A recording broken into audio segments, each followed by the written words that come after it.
back here at the National Firearms Museum here at NRA headquarters in Fairfax, Virginia, with Logan Metesh.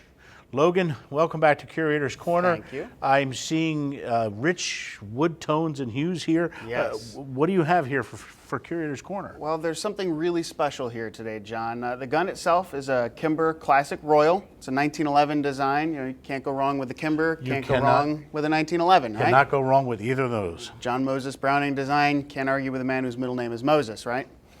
But this gun has a very special history to it. Now, for the people who are familiar with our collection here, they know we've got some stuff from September 11th on display. We have a Smith & Wesson snub-nose revolver that was the backup gun to Officer Walter Weaver.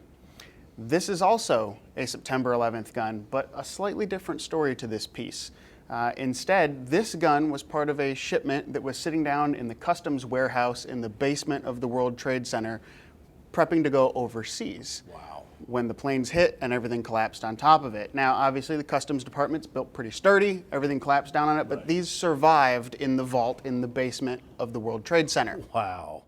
And so they ended up actually being shipped over to Italy, is where these particular guns went. And they spent more than a decade over in Italy. And there was a wonderful Italian gentleman who worked with a couple of our colleagues here in getting the gun re-imported to the United States and donated to the National Firearms Museum so that we could have it on display here. And it is a sobering contrast between Officer Weaver's pistol and this 1911. And Logan, you think about what they had to do just to with that building. I mean, what they had. This was down in the basement, you said? Yeah. What they had to do just to get to where these firearms were being stored, the stuff from the customs department, and then it's in this kind of shape, and they're able to ship it out. And Absolutely.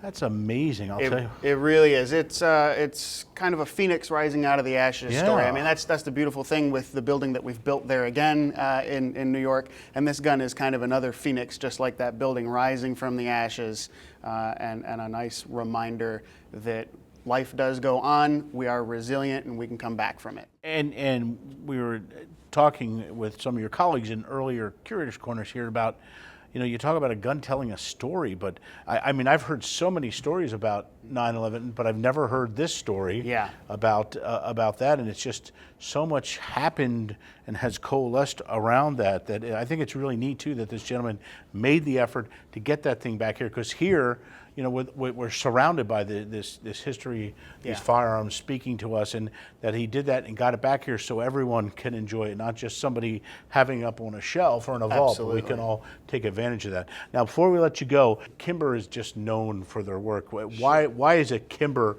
1911 so impressive? Well, they've done a good job. They've taken a great design and they've almost improved on it. Kimber makes some really high-end stuff. They're beautiful guns and they're functional guns, and so you kind of get the best of both worlds with these pieces, form and function. So beautiful. All right, so if you want to come see that, and part of the whole thing is the package. We have a plaque. We'll get a shot of that for you. This beautiful display case and the firearm itself, all part of this this history. Wow, and the connection to the whole 9/11 World Trade Center.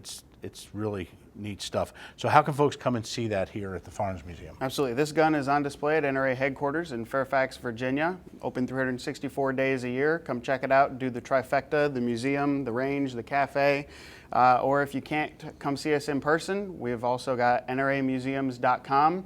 Check out all the galleries there. We're also all over social media, Facebook, Twitter, Pinterest, Instagram, you name it, we're there for you. You guys do that. I follow it and share it, your gun of the day, on Twitter and on Facebook. Love it. Logan, thank you so much for sharing this wonderful treasure here with us on Curator's Corner. We'll see you for more Curator's Corner. Sounds good. Thanks, John.